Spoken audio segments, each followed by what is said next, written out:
Record live on the North Coast. Scotty does a show with guest WILKINS Santiago. Buzz news around with rapid fire. Today's top 5 and more.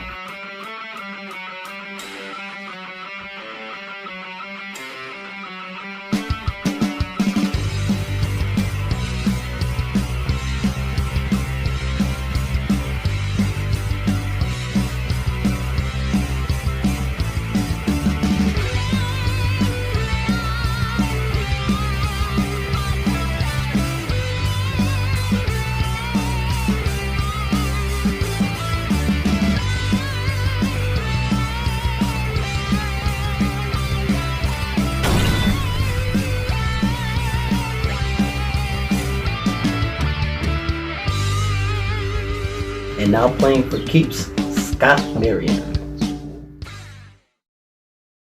All right, what's up, everybody? What's happening? What it is? What's going down? What's the word on the street? Welcome to the show. Here we keep our ears to the ground and our fingers on the pulse of what's happening in today's society. I am your host. You can call me Coach. You can call me Scott. You can call me Coach Scott. No need to call me Sir, unless, of course, you owe me money. Mr. Marion, if you're nasty. Mm-hmm. All right, so again, huge shout out to Guy Seiko coming on the show. For a guy that's, geez, I wonder how many times he hears that. A guy for being a guy from my hometown.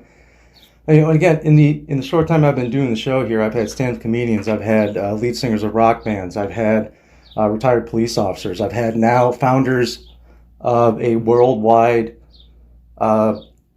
the defense soap. This is for a sport that I'm into. Again, inspiring. The idea that 4 years ago I'm sitting there in our hometown and I'm watching the dual meet between Ohio State and Penn State, the two best teams in the country, and it says sponsored by Defense Soap, and I'm freaking out, and nobody even knows what the hell I'm talking about. It's a testament for him, and to hear some of his coaching philosophies and some of his thoughts and feelings on especially how he directs coaching towards youth, and really being able to understand in combat sports, if you're going to really truly be a combat sport athlete, you're talking a decade plus to really make this your sport. So the fact that he says that right away to the parents, and most importantly, again, when you look at Lakewood St. Ed's and you see the results that they have, they don't lie. And when they're consistently winning state championships, and as he said, 17 scholarship athletes, Division I, as we were sitting here speaking, when most states in the country average 4, that's phenomenal. And it's all about, as he said, getting the youth to understand a certain philosophy, a certain strategy, a work ethic, a camaraderie, a family. That's where those results come from. So I can't thank you enough, Guy, for coming on the show. For anybody out there, the Defense Soap, and of course keep tabs on things here at the show. I'll be posting links and things to things they have going on in camps and seminars, and again, they just have some of the best grapplers coming in the area. So, Guy, I couldn't be more honored to have you on the show. So, brings me to, I did some predictions for UFC 263. As I'm recording this, the fights went down last night.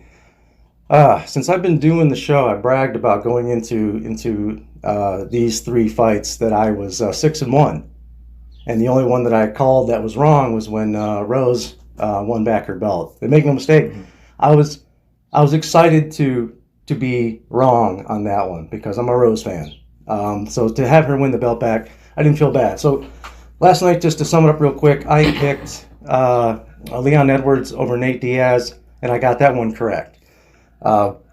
It was a very exciting fight. Diaz, of course, was being Diaz, as you would expect the entire fight. That guy does not have a reverse gear, and sometimes that doesn't always work for you. One thing I was talking about leading up to that fight was those leg kicks. Leon beat him up with that. But if you watch that 5th round, Diaz almost put him out. I mean, it was a hell of a fight, really exciting, and I'm excited to. I mean, Diaz, that's one of those guys that he can fight. That guy, you can put him in the cage with a broom. I'm going to watch him fight. He's never boring, never a dull moment. Always stays in the face, and that's why the people. I mean, he was the third to the last fight on the card, and clearly got the loudest ovation. He's a legend of the sport. Where he goes from here, who knows? That guy can fight anybody. My guess is if Conor loses next month, you might see a trilogy with him and Nate, or maybe you never see Conor fight again. Who knows? So I got that one correct. And then in the rematch for the flyweight title, Brandon Moreno, the first Mexican-born world champion in the UFC. Congratulations to you. I thought that Davison was just going to be a little bit too much for him. You know, and we've talked here on the show, a stigma, a challenge in combat sports is getting into the correct weight class. And I think that he might be one of those guys that when he's cutting down and taking that final dip, he might be some diminishing returns with that. Because the big thing is, yeah, you look incredible, but when you get to be that lean, one thing you guys got to remember is number one is not only does your gas tank go down, but your ability to absorb punishment more than anything else goes down. So if you aren't carrying that little bit of body fat on you, if you don't have that ability to absorb some punishment, that is all going to contribute to your gas tank dropping even more. So that's what we saw. We saw Brandon Moreno made it look pretty easy. Davison, he just looked flat. Could it be that he was just completely outclassed? Possibly. But as we've seen from history, especially as a guy who's 31 and 32 now, being a lighter fighter myself, it gets harder and harder to make those lighter weights. And as your body matures, it's, when you're 22, cutting that 4 extra pounds, your body can recover from that. When you're 32, not so much. Take it from me, when you're 42, it's next to impossible. So that's what I feel what happened in that fight. That taking nothing away from Brandon, he looked spectacular. Won with a rear naked choke in the second round. Congratulations, champ. And I can't wait to see those guys. They're probably going to end up fighting again. But that's the thing. Their first fight was a 5-round war, 5-round classic. Some people called it the greatest flyweight fight of all time. We didn't get that last night.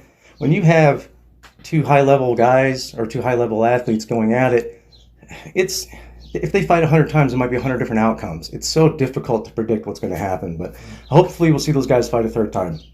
And then in our main event, I felt like Marvin, I felt like his wrestling was going to be a bit much, and I was wrong. Izzy, that guy is, I saw a meme this morning that I think is a good way to describe it. He leveled up last night. Marvin did take him down. Marvin did do some damage on the ground. Izzy was able to get back up. Izzy was able to just pick his shots. He was really just a running theme here, just doing an outstanding job with those leg kicks and really causing a lot of damage. And that was the difference in the fight. And we've seen that Izzy just being able to just be a sniper. He's I feel like he's a better version of Anderson Silva. Although Anderson might be a little bit better on the ground or have a little bit better pedigree on the ground. But, other than Jan, who was just a completely bigger guy.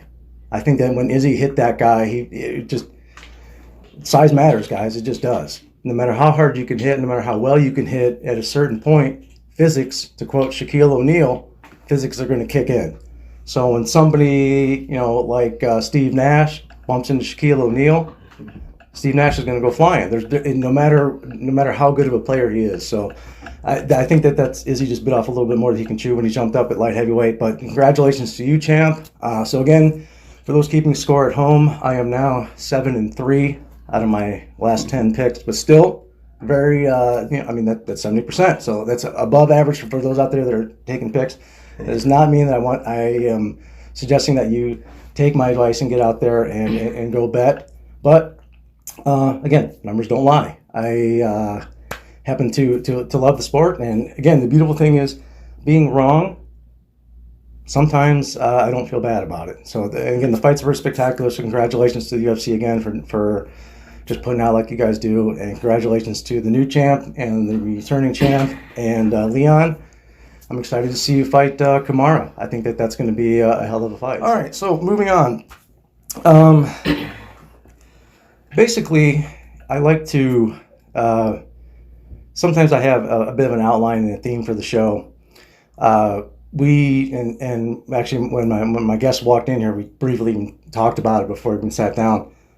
The beauty of what we do in combat is there's always the opportunity to reset, to switch, to shuffle, if you will. Even though when you look at some like football, baseball, and some other team sports, there's a clock. There's a time that you can get into the match or to the game where it can just be out of reach. In combat, if there's 2 seconds left on that clock, I can win. And it's beauty that it's such a great reflection. Guy said it when he was sitting right here. He was specifically talking about wrestling, but I'll take it so far just to say combat. If you learn really what it's like to get in and just go nose to nose with somebody, and you guys are the same size, you have the same rules, a neutral referee, you have a crowd, you have a uniform. Whether you win or you lose, when you give it everything you have and you prepare for that, that transfers over to life. And when you have challenges and when you have setbacks and you have things that aren't necessarily things that you're proud of, or things that again are there's an easy route to where you can get into the fetal position and I'm just a victim and and this is how I'm going to be. Or you can stand up and look it in the face and you get up and do it again. And again, it's definitely a running theme that we have here on the show.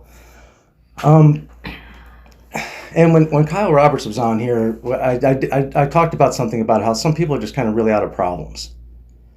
And what I'm getting at is I had an opportunity to kind of shift just this afternoon when for those of you, I'm not completely back on Facebook yet, which I have mixed emotions about, but eventually I'm just going to have to embrace it. But with the show and everything I have going on here, it's inevitable.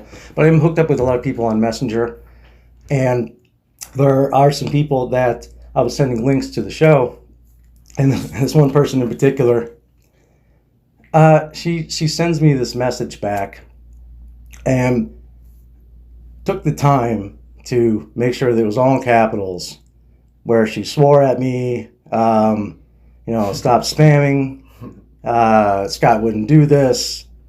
And then I just wrote her back like, yeah, actually, this is me. And then she engaged again. And and then I wanted, for about 2 seconds, I typed 2 letters where I was going to feel I felt the need to explain myself. And then I realized, what the hell am I doing? What am I doing? I'm an adult. And if somebody who's your friend, which again, when Kyle was sitting here, we talked about linked up with people in this virtual world is just such bullshit. That's an example right there. This is somebody that I'm linked up with on Messenger through Facebook, and was so upset that I sent a link to her friend's show that she felt the need to take the time to be angry about it and lash out at me. And for half a second there, I engaged in it, and I just realized, and then I shifted, and I realized she's not mad at me. She's not upset at me at all. She's upset at her. Whatever it is that she has going on, whatever it is she's doing for a living, whatever it is she's waking up next to, whatever is in her bank account, I don't know. Maybe there's an addiction problem. I don't know. So for me to sit there and try to attack, which, look, I hate to break it to you guys, I'm pretty quick-witted. And if you want to try to go back and forth with me, you're going to be in for a long night. That in original Nintendo on Tetris. If you want to come at me with either one of those, you're going to be... I'm not saying that I'm going to be a world champ, but you got a fight on your hands. So, taking that moment, it was fun for me because I took that away. No, you don't get to direct your nonsense towards me. So I just wrote back and took the high road, like, hey, you know what? I actually appreciate having my back. I don't normally, you're right, I don't normally reach out like this, but this is my show. Thanks for supporting me. Take care. Mm-hmm. And I didn't hear anything back. I don't know if I ever will. And if she's out there, and I'm not saying this as a joke. If you're out there and you happen to hear this or see this, I am not being condescending. If there's something that's going on and you need some assistance, please get some help. I'm not saying, I mean, because, and this is what I'm getting at about certain people just out of problems. If that's going to become an issue, if that's a problem, if this was something that was talked about, you know, I wouldn't be surprised. Hey, this guy, he sent me, it just, ladies and gentlemen, let it go. The type of nonsense, the type of stuff that we see on social media, this type of stuff, just stop it. Stop it. People ask me why I haven't been on Facebook in a long time, but this is an example right here. I'm an artist. When my guest came in here today, I was taking him around, showing him some art. He didn't know that I could do some of the stuff that I'm doing, that I can do. This is art for me. And if me sharing my art with you is enough to send you in a rage, then I'm sorry what happened to you. I'm sorry. And if you do need some help, do need some assistance, I'm going to put the number up right here to National Suicide Hotline. I'm not kidding. I'm not making a joke about this. It's something that's very passionate to me. It's something that's very important to me. It's something that I recommend to people too. So just bear that in mind, everybody. So when you're out there and you have that opportunity to take that reset, shift, take that higher ground. You'd be surprised how people will respond to that. I've had a few people kind of, that was one that was pretty aggressive, but I had a few people that were being kind of, what are you doing? And I'd always just take the highbrow. Oh yeah, this is my new thing. Thanks for supporting it. I appreciate it. Because at that point, if they decide to shit on me at that point, then again, they're not mad at me. And that's what I took away from that. So, which brings me to the opportunity to bring my guest in here today. When you talk about having opportunities to be able to shift, reset, challenges, having a life go in different directions, and then to come out the other end still doing what you love and still having that passion and still, most importantly, doing it your way. That to me is the words I like to say here on the show is inspiring. So when I started the podcast, he reached out to me and said he wanted to be a guest on the show. And again, in the short time I've been here, I've had Mr. Olympia sitting here. I've had professional powerlifters sitting here. I've got now professional boxers sitting here. I've got more professional people that are retired. I mean, I had a NCAA qualifier who wrestled in the exact same bracket as John Smith, one of the top 5 wrestlers of all time. I mean, I take that as feedback, and I take that as a validation of myself as a person and also myself as a coach and as an athlete. So that's where the inspiration comes from. But at the root, the core of that is when you're a combat athlete, we understand. Yeah, I may have been literally or figuratively hit in the face this moment, but I'm still breathing. Right. And I can reset and come back. Yeah. And so, my guess is that he's an absolute testament to that story. And for a guy who, I said this when Sierra was on the show, although I teach a lot of self-defense, I teach a lot of boxing. In particular, I'm teaching cage fighters, so I'm teaching wrestlers how to box. My strategy is very simple. I'm going to punch and kick enough that I can grab this guy and take him down and beat him up. Right. But when it comes to understanding the sweet science, this man has forgotten more about the sport than I will ever know. So when I have the opportunity to have somebody on that has these type of experiences, both personal and professional, that's where I get inspired, and that's where I get to shift. So let's see if I have these correct stats right here. As we speak, he is still officially retired. Yeah. With a 12-1-3. 12-1-3. As a professional. Yes, sir. Originally, let me see if I'm getting this wrong. Originally from Chicago. Yes, born in Chicago. Yeah. You want to lean in a little bit closer there? Yep. Born in Chicago. Originally from Chicago, and then moved to Lorraine. Yes. And had some challenges, safe to say. And then through combat and through shifting and rising out of those challenges, now, and this is why I don't like to chat too much before we get on the show. You briefly touched on as soon as we get in. Now your passion goes towards training the youth. Yes. So without further ado, I want to welcome officially to the show. Thanks for coming on. At least for now. Retired professional boxer. No, I'm retired. Did you have a nickname? Yeah, the Hispanic Hurricane. The Hispanic Hurricane. Yeah. Wilkins Santiago. Welcome to the show. Thank you, brother. I'm honored, man. I'm honored. Thank you. Yeah, well, again, some of the people that reached out to me to be on the show in this short time I've been doing this, which, by the way, this is show number 11. The day that this is aired, the show that's airing before this is a best of, so it's going to be from the previous 9-10 shows. I'm excited about that. The feedback on that is awesome because it's again, for me, putting those together, just to see the different people that have been in front of here is in front of me in the short time is awesome. So again, thank you for coming on. It's in the short time that I've been doing this, it's an honor to have you here. So. Oh, thanks, man. I'm excited, man. All right, so I'm going to cut right to it. Are you really retired?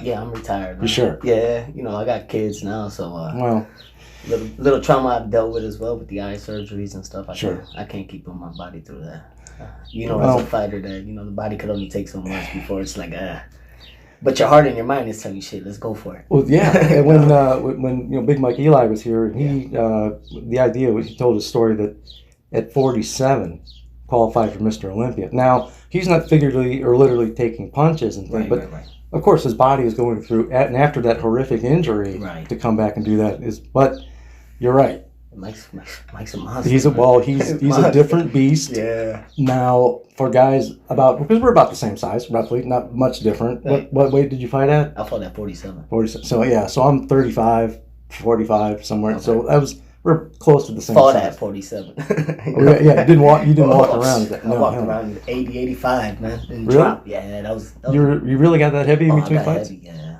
80, 85. Okay. When I stopped boxing completely, when I strayed off to the other side of life, I blew up as high as 213. No kidding. Yeah. Well, the before and after that I've showed on here, I was 205 when I had the guts to get on the scale, and I was probably another 5 to 10 pounds heavier than that before. I think I did hear that or seen something. Yeah, I was. Well, as an athlete, what we always say is it's not like I forgot on what it took to be in shape. Right. I didn't forget how to train. I didn't forget how to be disciplined on my nutrition. I didn't forget any of that. I just got lazy. Yeah, it's inevitable. The problem is, hate to break it, just like we're saying, look, again, especially for guys our size, you don't see 45, 50, 60-year-old men playing outside linebacker in the NFL. Right. There's a reason why. Mm-hmm. It's not because that man has forgotten how to play football. It just, if he gets hit, he's probably not getting up. The body's not operating the same. So that's why when I always got to call somebody out, like, are you really going to retire? Because I do the same thing when I talk to Kelly Pavlik. Like, even when he went on Rogan's show, he hinted at possibly coming back. Like, come on, man, what are you going to, if your body's able to do it, take it from me, when the last one I had, I was almost 44 years old. I don't recommend doing that at all. But if you can, case in point, Big Mike at 47. I was at 44. Let me see, Daniel Cormier, 41, 42 as champion of the world. Yep.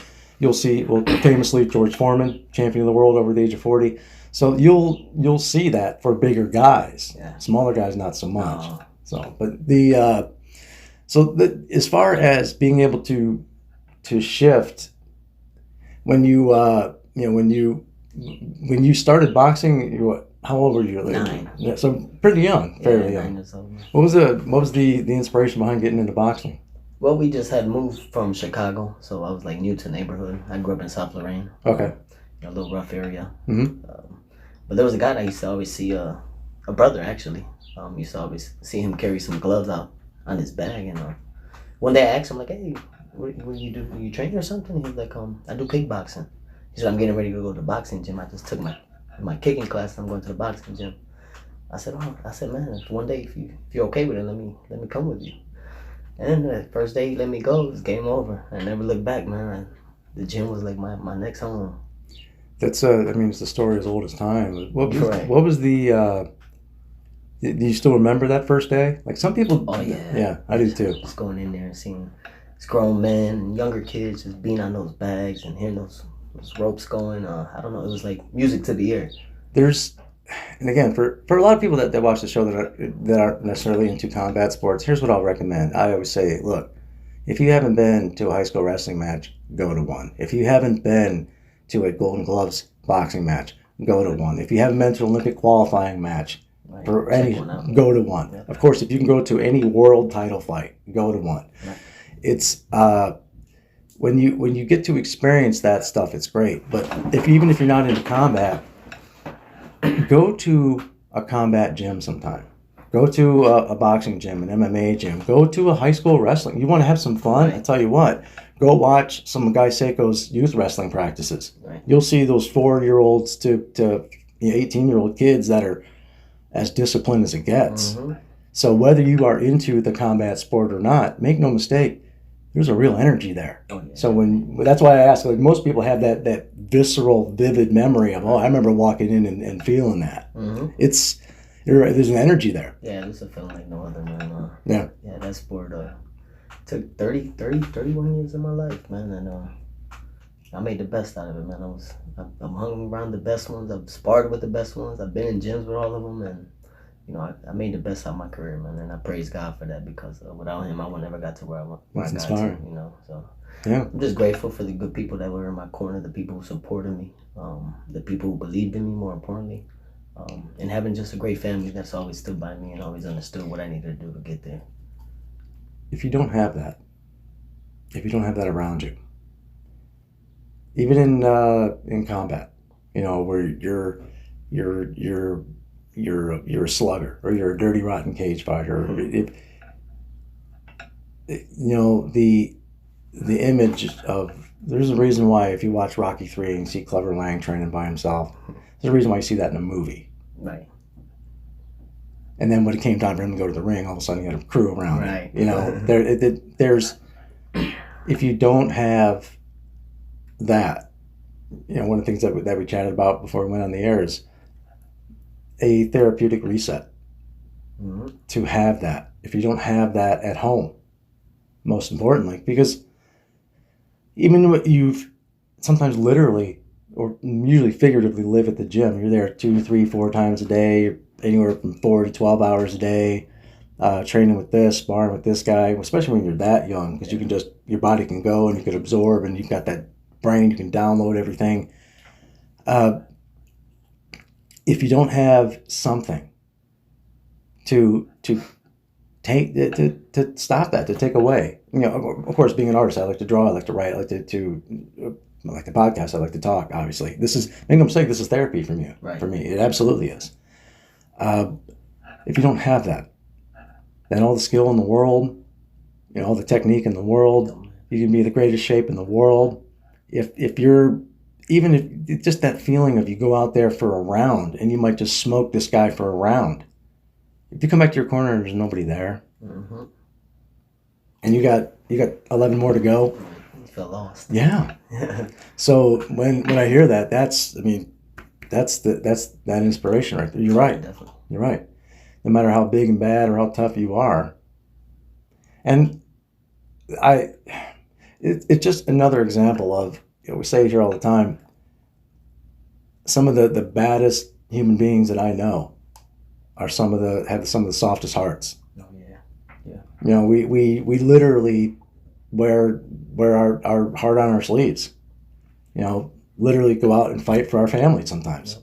Yep. Make no mistake, ladies and gentlemen, make no mistake, we fight for ourselves. Right. We have to. Yeah, if you're not going to do it for yourself, you're not going to be successful. You can't do it for anybody else. Right. You're not doing it for yourself. You can use them for inspiration. Oh yeah, definitely. But they're not taking the punches. Right.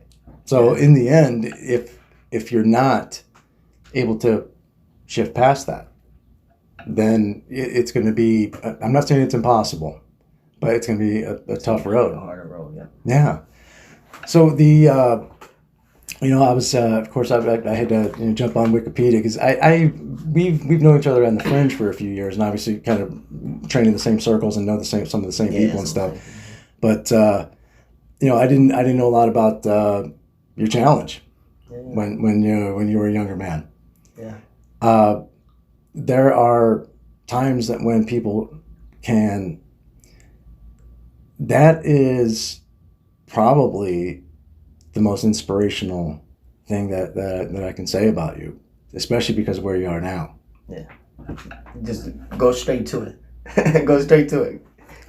From 22 to 27, right. You did 5 years at Shawshank for cocaine trafficking. Yep. That was the charge, right? Yeah, cocaine trafficking. So you were a young man. Yeah, I was young, 22 years old. When I was in my prime of my career. That's, well, especially to learn. The body physically peaks about 27 to 33, 34, right around there. For men, that's when we peak. So you were able to, fortunately, get back and compete when you were starting to physically peak. Yes. But you missed 5 years of when, right before your body physically peaks, your technique is going to be as sharp, as crisp as it's going to be. I mean, you see Floyd when he's 19, and then you see Floyd when he's 27. Mm-hmm. Different guy. Yeah. And so when you have a challenge like that, and again, you come out the other end without that faith and without that base there, most people go back to that. Yeah, you're right. Over and over. Right. And when you have, you probably saw and experienced people that you care about that went back to that. Oh yeah, definitely. When you started having success, did you see people from that world that were starting to? We talked about it when Big Mike was here. Kind of the leeches. Yeah. Did you experience that? I'm sure. A lot of it, yeah. When you start seeing yourself, your name on flyers and things. Mm-hmm. When you are in that environment and you have to do what you can to survive and you make those relationships with people and then they go back to that and then you move on and have success and then they start calling. Yeah, it's happening. How do you deal with that? How do you react to that? I just try to reflect on the past, the situation that I dealt with at hand, and try to put myself in that mind frame. Where were these people at when you were down and out and all the success wasn't coming your way, and I always believed that I was gonna come home and do what I always said I was gonna do, and get back in the ring and at least put myself in a position where I'm gonna be okay. Mm-hmm. And just stepping foot back in that ring after that experience, man, it was an amazing feeling. When you were doing time, what type of training were you able to do at all? Well, you had to do things behind the walls. Well, yeah, as much as you could. Like, what were you able to? I was shadow box. Yeah, really? I was running constantly. Obviously, sure. That was the most important thing in any sport. You got to have that gas to go, that stamina. So that whole time, you kept doing as much training as you could. Yes. Wow. And then in that situation, those circumstances, you're not allowed to do that anymore nowadays because they feel like you're just a threat to like the security guards and stuff like that. These guys are trained. Yeah, you're beefing yourself up to attack. Yep. So, but I was fortunate enough that where I was at, they knew about me as far as like they knew my background of me being a fighter, this and that. And they were pretty cool with it. It was just like just make sure nobody else sees you doing it. So And I'm sure you showed them respect. Oh, definitely. I'm sure if you were a pain in the ass, they might not have been as nice to you. Yeah. So my experience of you is perfect. No, of course, make mistakes, right, of course, right. But. And this may sound like it's an oxymoron talking to somebody that's a professional fighter. You don't come across as somebody that's super aggressive, right? To me. No, I'm laid back. Right. And again, that's another stereotype that I love when somebody comes in here, like some of the names I've dropped already, like Kelly. That dude, he was a savage and he was fighting, but yeah, he's about as chill. And same with you, because we get that energy out, or we've gotten that out because even though you're retired and your body can't do it anymore. You did it. My mind and my heart tells me it still can, though. You know that as a fighter. That's the challenge, the real challenge right there. I don't think that'll ever go, though, as a fighter. To me, I feel like, you know what, I don't care where I'm at or whatever, man. If I'm ready to go. Well, yeah, as a fighter. But the older you get, the more mature you get, you gotta really think about it. Like, is it worth it? Right. You know? It doesn't...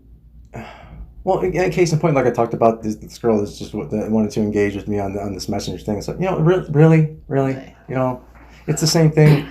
There'll be times that I'll be out and about wherever. It could be Walmart. It could be a concert. Right. Which, thank God, we're having crowds come back now, so it's awesome. I'm glad that we're getting, I don't want to jinx the thing, I'm glad we're getting some kind of normalcy back here, which is great. When you, I lost my train of thought, but when you're out and about and there's always almost like a responsibility, I feel, to look out for others. You know what I mean? Like that doesn't get turned off if you're a fighter. No. Just certain things, like if we go out to dinner, I'm going to sit in a certain spot where I can see everybody that's coming in and out. And everybody that walks in, it's just inevitable. I'm going to size them up. Right. It's the same thing if I get on an airplane. And there's, people that get into, you don't want to, profile. Okay, I understand that to a degree. Right. But guess what? If I get on the airplane, the 90-year-old woman, I'm not looking at her as a threat.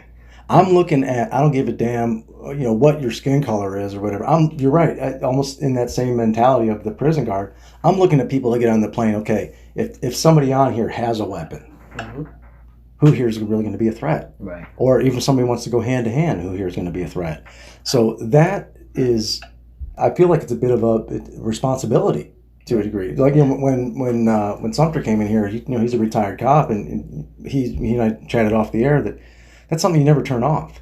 If you're the type of person that is protecting others, that you don't all of a sudden, okay, now I'm just going to be out for me. You can't switch that off. No.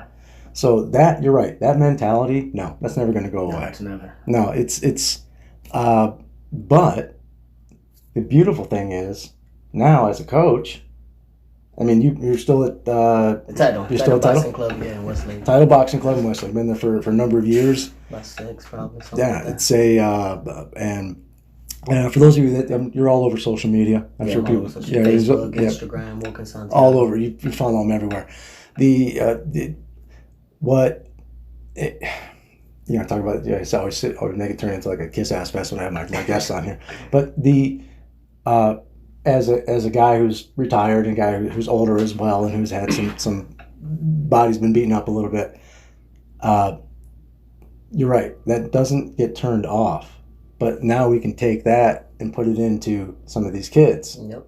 Take this experience and this knowledge and this wisdom. And it's interesting for me because I'll admit, admittedly, growing up, I was a bit of a know-it-all punk. And when I get around the high school kids now, when I'm coaching them, I'm like, I'll take a survey. Like, how old are you? 15, 16, 17, 18. Okay, I'm jealous of you guys. Yeah. And they say, why is that? Because when I was your age, I had everything all figured out. Yeah. I had it all figured out. And now as I get older, I realize, man, I don't know anything. Right. It's a different generation now. It is. It's way different. Right. But there's... And again, talk about running things here on the show. I feel like part of, if not the biggest issue with the younger kids, almost everything is instant gratification. Yeah. They have a TV station in their pocket. Yeah. Right now on this phone, I have Disney, I have HBO, I have Discovery, I have Netflix, I have YouTube. Make sure you're liking and subscribe here on the channel. Yes. I have all of that. And I can watch whatever I want. I can listen to whatever I want. The days where we grew up I remember getting a VCR. Right. So now we didn't have to be home to watch Rudolph. You know what I mean? Back in the day, you had to be home on Friday night at 8 o'clock because that's when Rudolph was on. But I mean, here I live in a relatively small town, a small area here. But from here, I've said it here on the show, you can hop in your car and get any kind of fast food you want on the way home. Yeah. Any kind. So these kids are growing up with instant gratification. You can deliver to you now. Oh yeah, that's what I'm saying. Yeah, we could. I could have ordered it and have it delivered as we're halfway through the show. Yeah. I could do that. Yeah. So if you grow up with that, and then if you want to get into what we do, it doesn't work that way. No. It's not like you wake up tomorrow, hey, I know how to box. I didn't know how to box yesterday. Mm-hmm. Or I know how to wrestle. I didn't know how to wrestle yesterday. Or I'm in shape today. I wasn't in shape yesterday. It doesn't work like that. No. The delayed gratification, teaching that to young kids is a real challenge. So when I see coaches, especially coaches that have competed at high level as a professional, famously, there are a lot of high level professionals that really have no business coaching. Yeah. They just don't have the temperament for it. Or they don't have the ability to really, to communicate.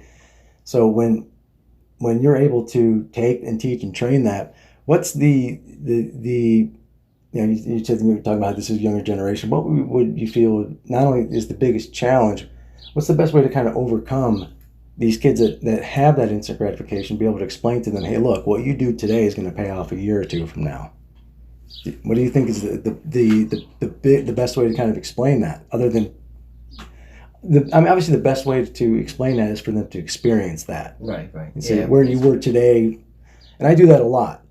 I'll videotape almost every training session. Okay. And I keep them separate for a lot of reasons. Number one, because I train a lot of kids, and I always want to protect myself in case somebody says whatever. There's always going to have to be that, but it's most importantly so I can show these kids how they're progressing. Right.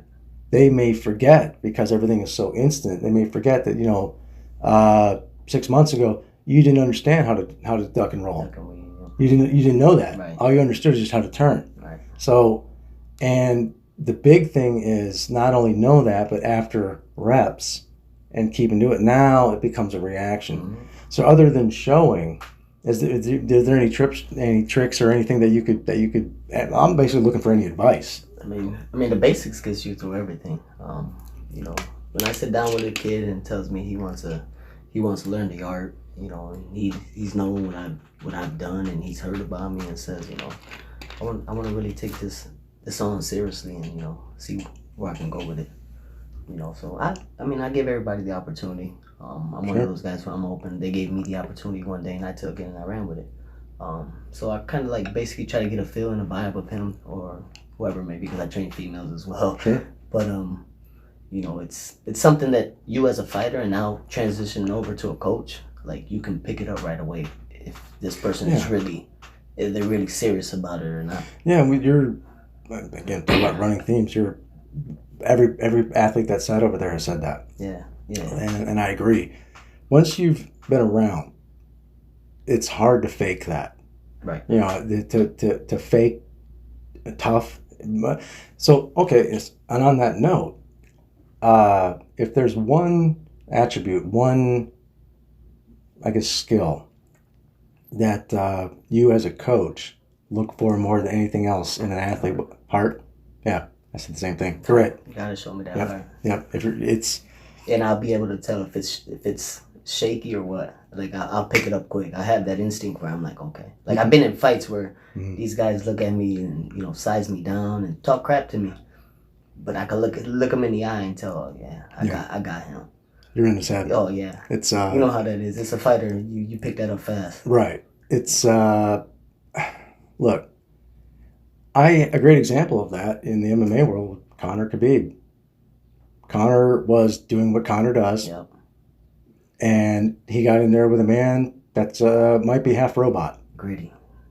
Straight gritty. But when all that was going on, I'm not a secret. I'm a huge Khabib fan, but I'm not new to the game. I've been talking about that guy since 2012. Khabib. So, oh yeah, he's a different beast, especially in the MMA ground and pound grappling world. Right. When the whole build up to that fight, Conor was doing what Conor does, and Khabib could not have been more of a gentleman. Calm. He kept saying, October 6th, okay, October 6th, we got a date, we'll find out, okay, we'll find out in cage, October 6th, And Conor running his mouth like usual. That's Conor though. Well, right. Well, that's what Conor, what Conor's the best at, especially in MMA, is getting eyeballs. Right. And if you can't handle that, right, and I'm facing you, and everybody's screaming my name, and even if you've got the belt, right, they're screaming my name. That's upset hearing this. Eddie Alvarez talked about it going into that fight. People asked me what I thought was going to happen. I said the same thing with Eddie Alvarez with the Khabib fight, which means if you put those two in this room and close the door with no crowd, Eddie's going to beat Conor, and Khabib might kill him. But Madison Square Garden, main event, trying to be the first champ ever. You got to be able to block all that stuff out. Right. Well, Eddie talked, that whole camp was, okay, watch out for Conor's left hand. So guess what we're going to do? We're going to move to our left, and we're going to wrestle. Right. Move to our left and wrestle. Move to our left and wrestle. Watch that fight. As soon as the fight starts, what does he do? Moves to his right and boxes. Yep. And got lit up. Yep. Why? He said it post-fight. I'm the champ. And everybody here in Madison Square Garden wants to see me unconscious. I'm the champ. I'm the American. And I'm fighting the Irishman. Right. Here. And they're cheering for him. Yep. So that's what Conor brings, is that pressure. Yeah. He brings those eyeballs. Yep. And He's got a big following. Oh, it's insane. Huge. In MMA, there's no doubt, right? At this moment in time, he's the biggest star in that sport's history. Yeah, by far. Definitely. Numbers don't lie. Why do you think Floyd, as a businessman, of course. Right? Why wouldn't you call out Conor?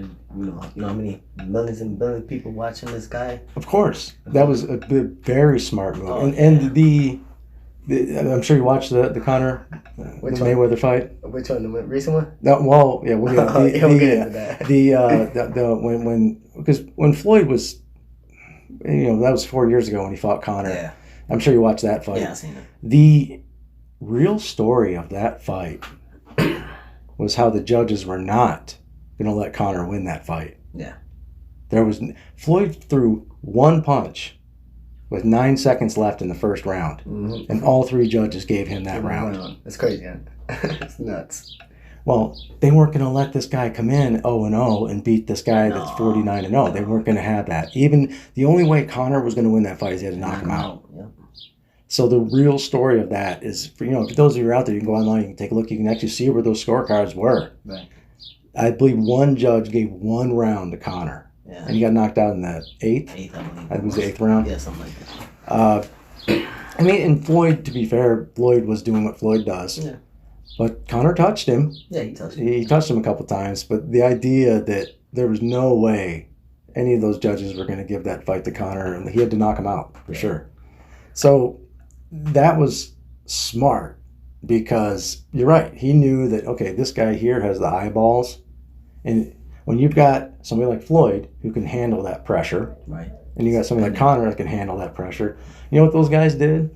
They went out and had fun, right, and set themselves up for the rest of their lives, and their families up for the rest of their lives, is what they did. Yeah. And they fought 4 months after my last fight, and I remember when that happened, I retired, and there are a lot of people that were saying to me, You sure you retired? Well, yeah, I'm sure. I'm retired. I've had some post fight. I have a bit of a heart thing that I've been. So it's, make no mistake, I can be bought. Right. I can be bought. I think everybody can. There's not a human being on this planet that I wouldn't get into a ring or cage with for $100 million. If we agree on a neutral referee, yeah, of course. Right. It would be even my closest friends, the people that mean the most to me. Floyd, right? Take a fight with Floyd. Why not? Well, of course. Why wouldn't you? Well, and getting back to to the Conor thing, when he tried that with Khabib, and during the fight when Khabib was beating him down, saying, "Come on, let's talk now," and then at the end of that third round, when the buzzer goes off and Conor says to him, "It's just business," right. Not for that man. No. Not for him. That's Conor's a fighter and he's a businessman. Right. Khabib is a soldier. Yeah. People forget that. Yeah. That's a different man. Yeah. And the idea that different mindset. Right. He's had the long-time woman. Killer. Lives with his father just passed. But lives with his mother. Mm-hmm. Very humble. Right. Hangs out with a guy named Putin. You may have heard of him. Yeah. Some people think he might be the wealthiest man on the planet. Yeah, heard that. Maybe the most powerful man on the planet. Mm-hmm. Connor, the flash and dash and the eyeballs and all that didn't work on that man. No. But that's why I said going into when Connor fights Poirier for the third time, I think Connor's going to win that fight. Think so? In Vegas with a crowd. Yeah. He's a different guy. Yeah. He's a different guy. Right. It was so weird watching Connor fight and hearing next to nobody in that crowd, because when you think of some of the best fighters in the world, think of a Tyson fight back in the day. It's chaos. Oh yeah. It's a nothing but a party. It is chaos, and then the fight's over in 45 seconds. Oh, right. It's when you have that kind of chaos and that kind of that's some guys they can just feed off of that. But as far as where's that? Okay. So as far as being retired, when you see some of the kids that you've trained, mm-hmm. and you see them, when you've seen kids, I'm sure you've probably been doing this long enough that you've seen some kids with all of the opportunity in the world, all the gifts, mm-hmm. and then they just squander that. Right. As a guy who has, again, overcome a major challenge to do what you did, do you use your story as inspiration when you're talking to some of these kids? Oh yeah, definitely, especially the inner city kids. Yeah, you were doing a lot of work against substance abuse. You were doing a lot of work with that, weren't you?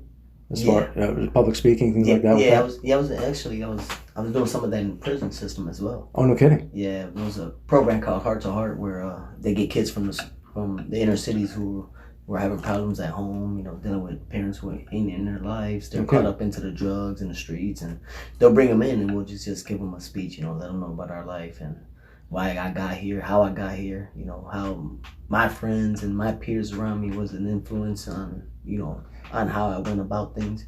You ever have any of those kids show up and train with you, or stay in touch with you, or any of those people you interact with? No, not from out there, but mm-hmm. From out this way I do. Yeah, out here. Yeah, out here I do. Yeah. Good. I always show up at the gym that I came out from, which was Freddie's boxing gym. Freddie's retired now himself as a coach, but his grandson now, Danny Barrero, he's the head coach now here in Lorraine. Nice. There's two gyms actually. The other guy is Jamie Colon. He has another gym in South Lorraine. So it's good that we got two gyms going now, man. Yeah. It's been one gym for forever. How many kids you guys have on a regular basis? Or when I say kids, I mean, I'll use like guys example, 4 to 18. Well, we have from kids to adults, there's probably about 30 in there. Easily 30, 35. That's awesome. Yeah, so it's a good thing that I've always wanted to pick up the pieces where Freddie left off. Mm-hmm. But it's been hard, man, with the kids and me having to work and stuff like that. But as much as I can, I try to pop up, show those kids that, I'm here for them. Do you have any hot prospects? Any names you want to drop? You want to kind of keep them close to the vest? No, we got two brothers from here. I know their dad real good in Rosario. Oh, nice. Okay. Israel and Israel. The other one's name is Isaac. No.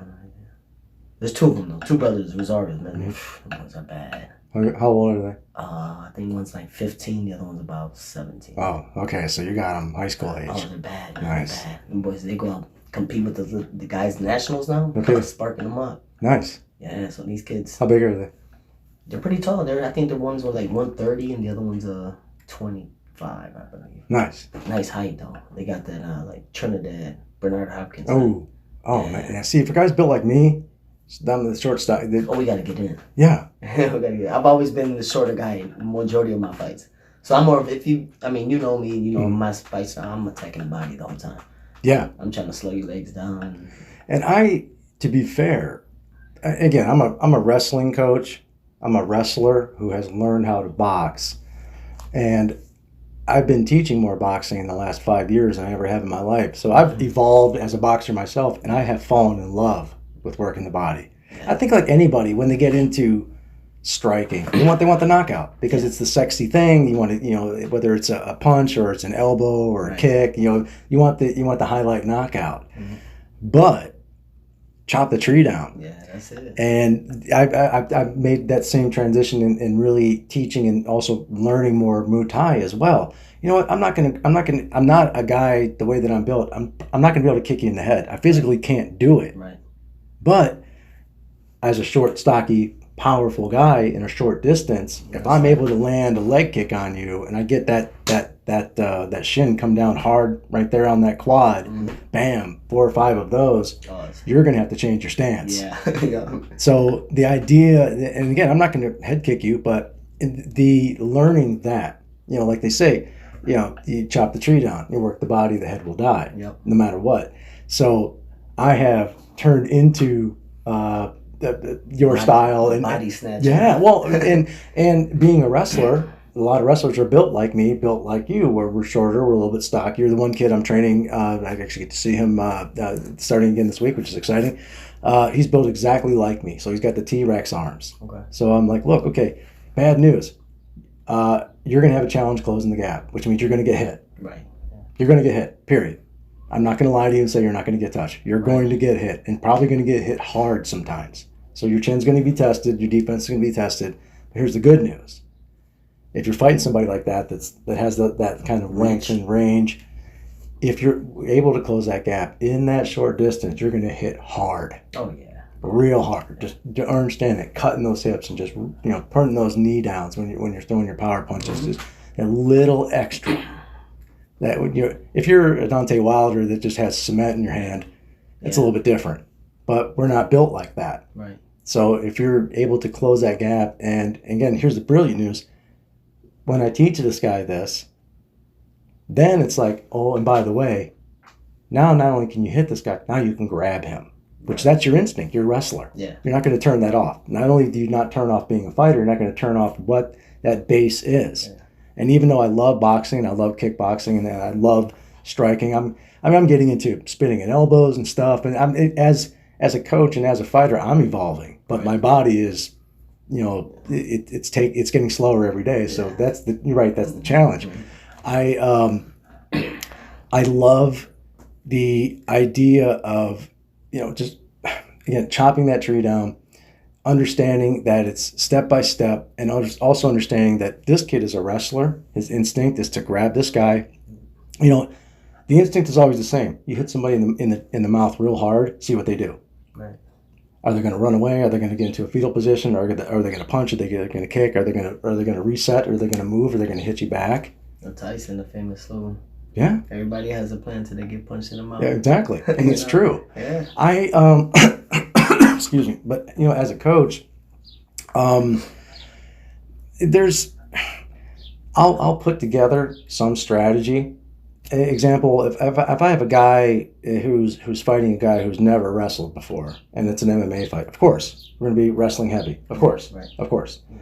But even though this guy hasn't wrestled before or hasn't competed on a wrestling team, I don't know what kind of wrestling level he might be at. Right. So having a strategy is good, but the bottom line is, whether it's boxing, kickboxing, mixed martial arts, and most importantly, those different sports, is it professional or is it amateur?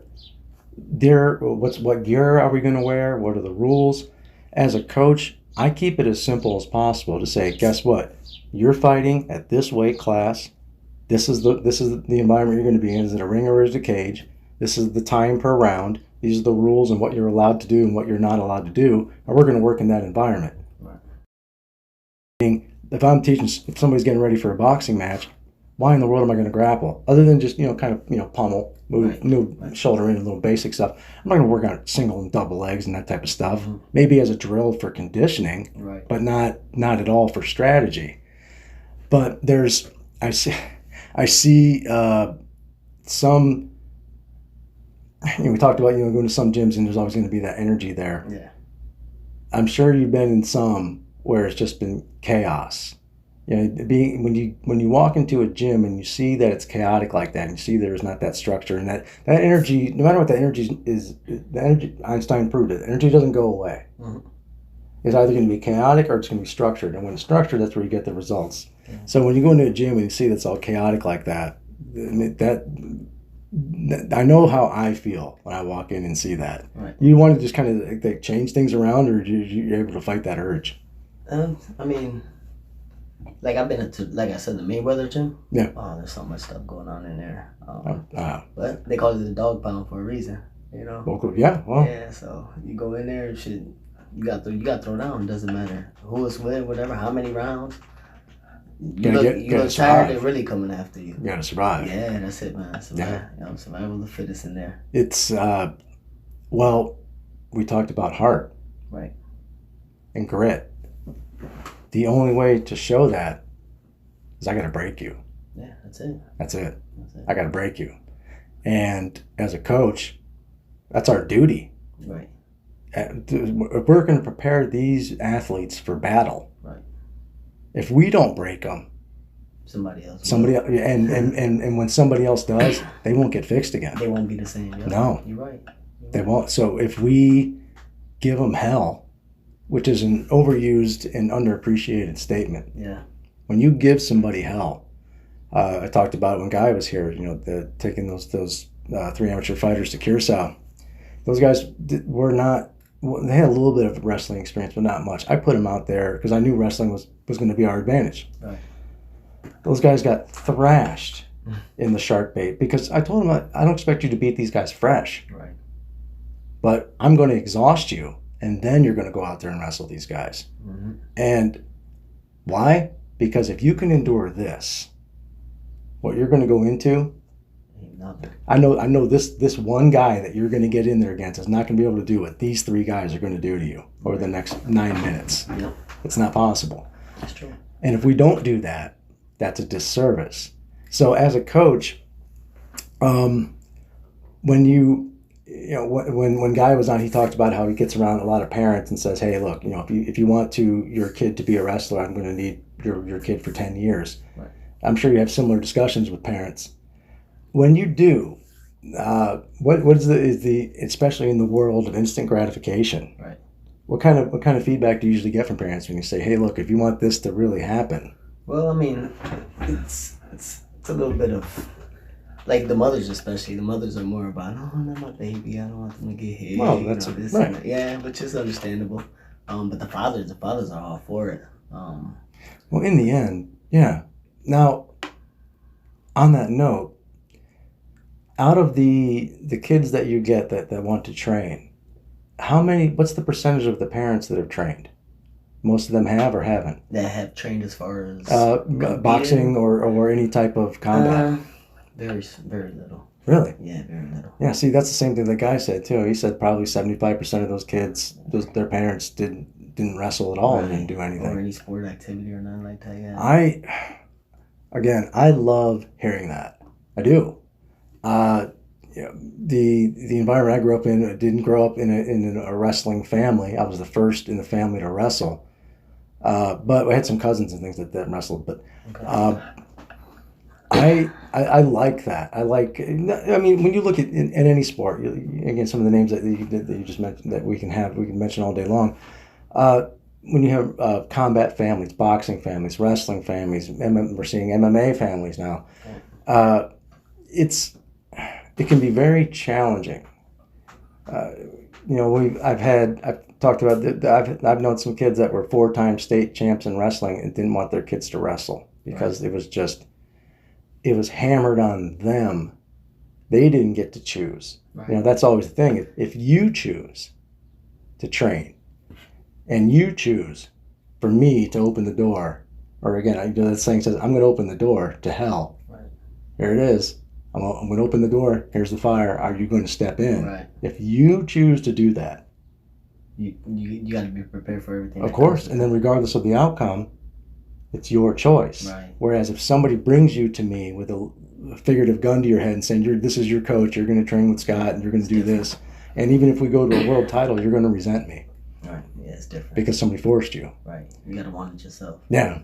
And that's that can be a real challenge. Mm-hmm. But, like you said, when you have when you have kids that have that support at home, and you had that, especially after you got out, to have that environment, that's the invaluable thing. You have that support at home, because again, as a coach, you can teach and train these kids. If they go home to parents that either don't care or even worse, want to sabotage, that can be very, very difficult. Yeah, it all starts at home, man. If you don't have that support at your home, you're pretty much fighting a dark battle within yourself. And that's a battle you never win. Yeah, you never do. You never do. It's you're right. It's well, again, getting back to the theme of the show. Why would you fight yourself? This girl engages me, and I did. Why? I'm not going to do that. Why? If you're battling out there, and for anybody out there, if you're battling with yourself, for whatever it is that you're struggling with, I'll go ahead and put a shameless plug out there. Try boxing.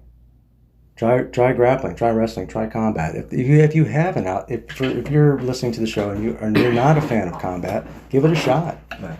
It can be absolutely very therapeutic. Definitely. Oh, I don't know about you, but when I get to beat up the bag, part of me gets mad because the bag's still hanging there. I know, right? But I feel relieved. Yeah, it makes you feel good. Of course, you don't get to let that out. I mean, I'm like everyone else. So if you're out there listening and stuff, I'm like you guys. I deal with stuff personally, and everybody does. Yeah, we all do. Yeah, but as a fighter, in that fighter line in you, you got to fight against it.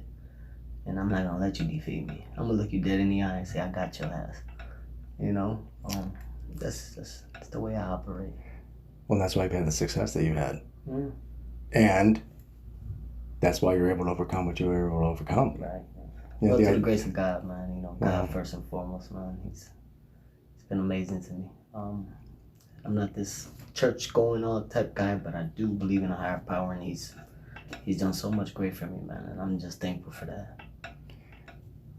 Then I've got nothing to add to that. You know what I mean? Like, what can I say? It's when it comes to religion, where I shut down is when people use it as a weapon. Yeah. You need to because of it. Yeah, I've been there. I shut down with that. Oh, me too. But if it gives you peace, right. If it gives you strength, right. If it gives you solace, if it gives you family, then who the hell am I to say anything? Exactly. That's the way I feel about it. That's always been, whenever I've gotten around somebody and they start quoting this and pointing fingers and that I shut down. But when somebody says, you know what, this brings me peace. Right. Or when I go to church, I feel better. Or when I pray, I feel better. Mm-hmm. Or when I give my glory to my whoever. Maybe, yeah. It brings me peace. And I got nothing for that. Mm-hmm. Where I shut down is when you start saying, you know what, Scott, you need to do this because of this is my book. That's my problem. Oh, man, that bothers me too. But and most people that find strength through faith feel the same way that you do. Mm-hmm. Me, I'm a guy that my answer is, was, and always will be, I don't know. Right. But I absolutely make no mistake. I recognize energy. Definitely. Same. Before you even got here today, the dog was he was freaking out for a little bit. Why? I was anxious. Right. I hadn't seen you in a while. Even though I've been doing, I don't know how many times I've been in front of a microphone. I don't know. Right. I don't know. And I'm always nervous until it's time to start. Yeah. Fight game. So, as soon as the bell rings, okay, take the first hit. Back to work. Game on. But it's something you've been doing. Unless of course you're somebody like Eddie Alvarez and you're fighting Conor McGregor, and holy cow, you feel like you're fighting literally a comic book character. Mm-hmm. So there's going to be there's levels and things, but you're right. It's when the time comes and you flip that switch and it's time to get to work. Mm-hmm. The energy is there. Right. And again, case in point, if I wanted to get into a back and forth with that girl, that could have went on all day. Yeah. There's no point. Could have. For what? It could have went on all day, and it could have went a back and forth, or I'm going to win, and then. But we too old for that. Right. Yeah, we too old. I'm an adult. I don't. Right. But there are adults that you and I know separately and collectively that engage in nonsense like that all day. Yeah, I've seen it all the time. All day. Especially on social media. Right. Oh. And again, it's all bullshit. It doesn't mean anything. Yeah, right. The social media, it's how many times, when I had my Kyle Roberts on the show, we talked about there are people out there that we're friends with in this virtual reality, and then we happen to be in the same room with them, we won't talk to each other. Yeah. What the hell is that? What is that? That's what I mean. That's why it's nonsense. It doesn't mean anything. Right. Which is, quite frankly, why I love that there is this new boom in podcasting, this is the new century's version of talk radio. Yeah. I love it. The difference is now, this is not the most expensive stuff in the world, but much cheaper than what it would take to build a radio station back in the day. Right. Now we can do this and press a button or two, and then the whole world can enjoy it. So that's pretty damn cool, if you ask me. Yeah. It's. I was excited, man, to come. Yeah, I appreciate you coming on. Yeah. Before you go, which brings me to, I always like to have different bits, different things we like to do here on the show. Yeah. I have a new bit. Actually, it's not a new bit. This is an old bit that you guys have probably heard a million times on different shows and different things, or you've probably even done it at home. We're going to play a quick game of rapid fire. What I'm going to do, I'm going to say a name, and the first word or two that comes to mind, I want you to go ahead and just say what comes to mind. We're going to talk about some people in the fight game. Just I'm going to throw out a few names. What fight game? Oh, this is for you. This is boxing. Oh, okay. Yeah, for sure. I mean, MMA, I'll be. Yeah, no. Well, I mean, you know some of the names, and obviously you understand the sport. But come on, I'm going to go into this with boxing, of course. And I'm the opposite. I'm 70% MMA, 20% boxing, 10% just a little mixture, a little bit of everything. Because What's your wrestling for that? What's that? Wrestling. What, my style? No, I'm just saying your wrestling. Where you at with that? That's probably that's your main goal, right? Yeah, well, I was coaching at Elyria Catholic, and now we don't have a program anymore. No? But I'm glad that you asked that because, one thing we've been talking about here in the show is, right, I was training. I'm not going to give credit to any gyms that I'm not coaching at now. There's some gyms that I was, and now I'm not. Right. One I am coaching at part-time now is Inner Circle in Wellington. That's my hometown. That's where I grew up. And that's where a couple of these kids I'm training at now. Okay. But we're currently in process of looking for the very first Fighting Shape Combat Training Center. I remember, I think I sent some of the designs and things. What are you thinking? Oh, we got a few spots in mind. We're looking at, I found one in North Olmsted I really like, also a couple in Parma. I want to be kind of in the central, right in the middle of the state. I like the idea. That's a good area. I like it there. I was looking also Avon Lake, but in the end, it's going to come down to cost more than anything else. Right. But the beauty is with Fighting Shape. The whole goal from the very beginning was to create. I mean, our mission statement has changed a little bit. Now it's very simple. Our mission statement is family-friendly mixed martial arts. Yeah. As family-friendly as possible. Right. Why? Because you know as well as I do, if you chase after people that are going to have a professional career or be a Conor McGregor, you're not going to have any success. If that's all you're going after is those types of fighters. Yeah, it's not. Right. Now, if you find one of those fighters, you can have a massive success, make a bunch of money. That's great, sure. But there's a reason why we mentioned 3 names. Right. There's 3 or 4 of those people on the planet. Now, to make a living is something that you and I have been talking about, training the kids. Training, quite frankly, middle-aged women. Right. If you're able to train kids and train middle-aged women, also retired men, things like that, the majority are the people that are never going to get in the ring. Mm-hmm. They're never going to get in the cage. Yep. They just want to feel good, feel good about themselves, or look like a fighter, right? Or be able to defend themselves like a fighter. So, even in today's world, the most family-friendly mixed martial arts organization out there is the UFC. And even then, you go up to the average 50-plus-year-old woman and say UFC, and the average, you're still going to get that.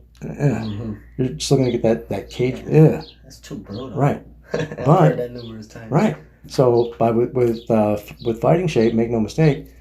We were talking about. I've been very fortunate to have trained with some incredible athletes. Right. Who I will never ever let coach for me. The temperament's not there. And it has nothing to do with them as an athlete and them as a performer, because those students that you and I have just talked about, that you and I just mentioned, those people can't train with that person. No.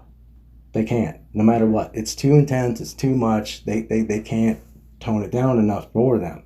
So being able to take all of those people, and from those people, we pull the Conor McGregors, or we pull the Floyds, or we pull the Ronda Rouseys. Right.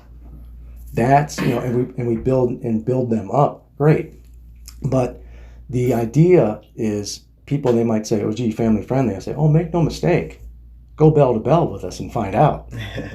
Right. Our numbers are, the idea is be able to make sure that everybody feels, and this is an overused term right now, but everybody feels safe, everybody feels comfortable, everybody's able to learn at their pace, yep. Whether they want to just get in great shape, or they want to be a world champion, or anywhere in between. Feel good. Right. People do just to feel good, right. Too. So that's the idea, that I've worked very hard to build that as a family-friendly brand. So then First Training Center, that's what we're looking at for that. And I've got a few people on board that are, some things I can talk about, some things I can't, that are very supportive and very excited to see this happen. Well, you know me, I'm in, man. If you need my help for anything, I'll be there. Well, once again, ladies and gentlemen, once again, I'm a wrestling coach. I love combat. I'm a wrestling coach. Right. And one thing that I want to have, like when Sierra came on the show, she doesn't know anything about combat, but she knows how to work the body. She understands how to generate power from the body. That is absolutely valuable to a fighter. Definitely. And having somebody there that has the boxing knowledge that you have, that would be invaluable to me. So I appreciate that. Yeah, and we'll talk off air. I got definitely some stuff coming up here soon. So it'd be amazing. Yeah, man, I love to work with people, man. I'm passionate about that now, especially when it has to do with boxing, any type of fighting art.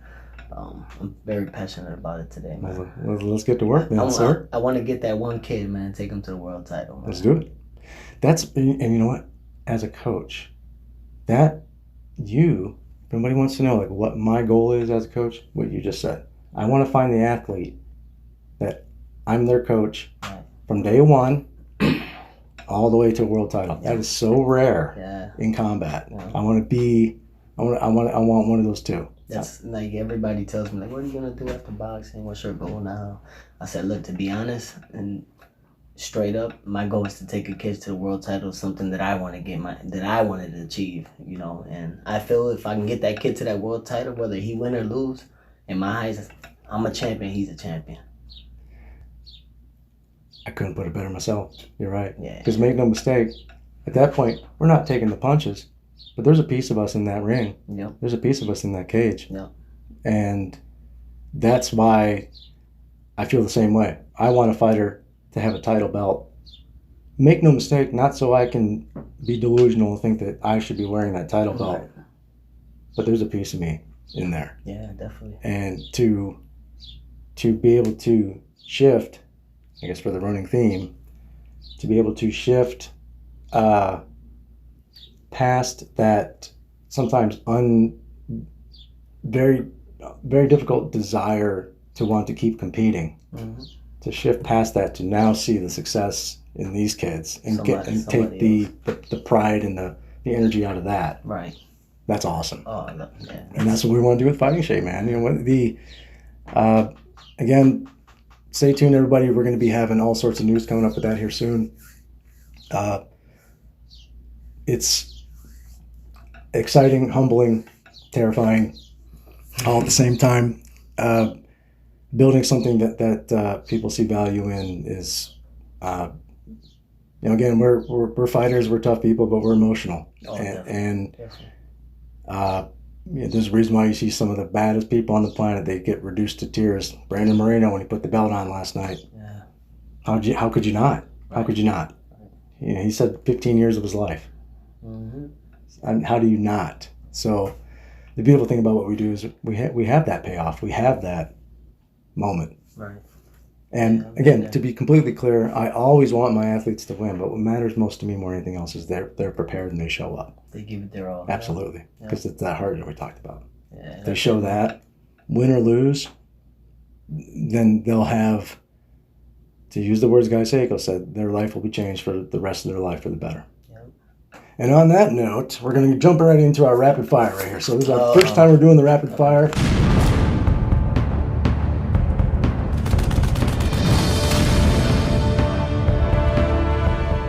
Ladies and gentlemen, this is our first round of rapid fire with Wilkins Santiago here on the show.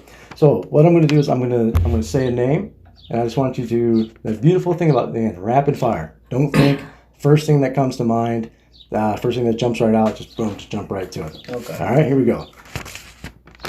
Number one, the Paul brothers. YouTubers. Oscar De La Hoya. Golden Boy. Sugar Ray Leonard. Sugar Ray. Maryland? Baltimore? Mike Tyson. Oh, Iron Mike, huh? Muhammad Ali. Greatest of all time. Marvin Hagler. My favorite fighter. Mine too. My favorite fighter of all time. Well, I'm a switch fighter. I learned from Hagler. Dude, I'm just sending videos of him to this kid I'm training because I'm like, you want to watch how to switch stances? This guy's the best. Man, best. You know what's not to hold you off or anything, but this COVID stuff had hit, and I was gonna go to the Hall of Fame this year. Oh.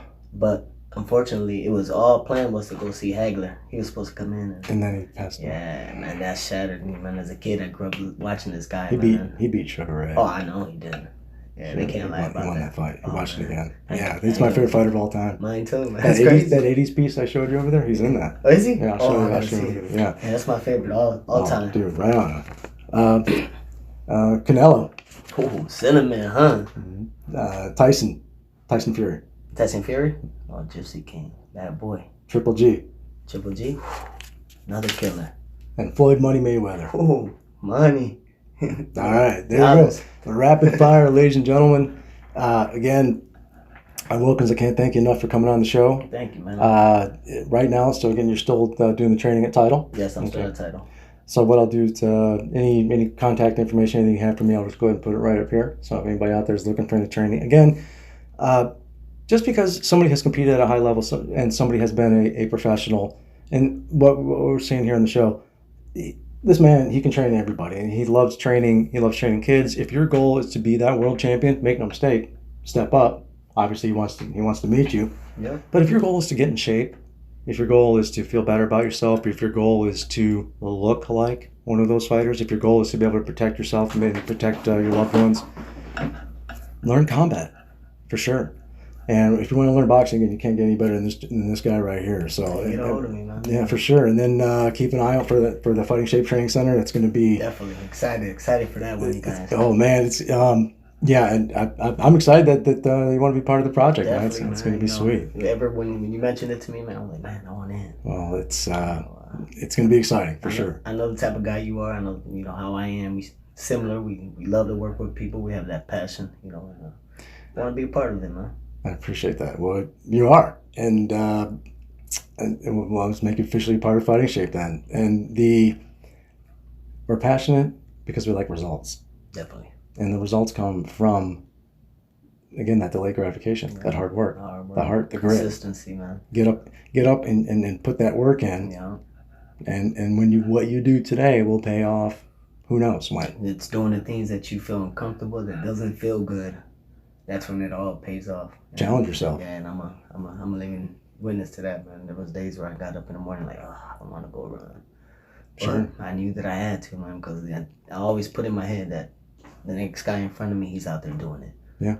So I gotta get my butt out there. Well, even when you were on the inside, the idea to get up and do it, which, in my opinion, that's a whole new level of showing heart and grit. Yeah. So to at the risk of sounding redundant, to come out the other side with that, to have the career that you've had and the success that you've had, and see where we go from here, it's going to be exciting. Yeah. And it's inspiring for me. So on that note, again, I can't thank you enough for coming on the show. I appreciate it, man. Anytime. And, we're going to have all sorts of cool stuff coming up later on, guys. Again, I want to be a very special thank you. Everybody out there, that the feedback has just been great. And if you like what you see and what you hear, right up here, share it, like it, subscribe. I haven't put any real money into this yet, other than just right here in the Scott Cave. I haven't put any into advertising or anything yet, because what matters to me really more than anything else is having this as an opportunity to, I mean, quite frankly, the reason why I started doing this is so I could have a place where I could talk about all the stuff that I'm doing. But to have people on that inspire me, that I can learn from, again, that's therapy for me. So I can't thank you enough for sharing your story with that. Same here. When you told me, man, that you'd like to have me one day, man, it was a really good feeling, man. It felt good. And I was like, you know what, man? Well, definitely gonna be a part of it. Well, we got some work to do. No, yeah, for sure. Yeah, sure. Stay tuned, everybody. We've got all sorts of great stuff coming up, and incredible guests and everything. And I can't thank you guys enough for everything. Wilkins, thanks again for coming on. Really appreciate it. Perfect. Thanks, guys. We love you. Thanks.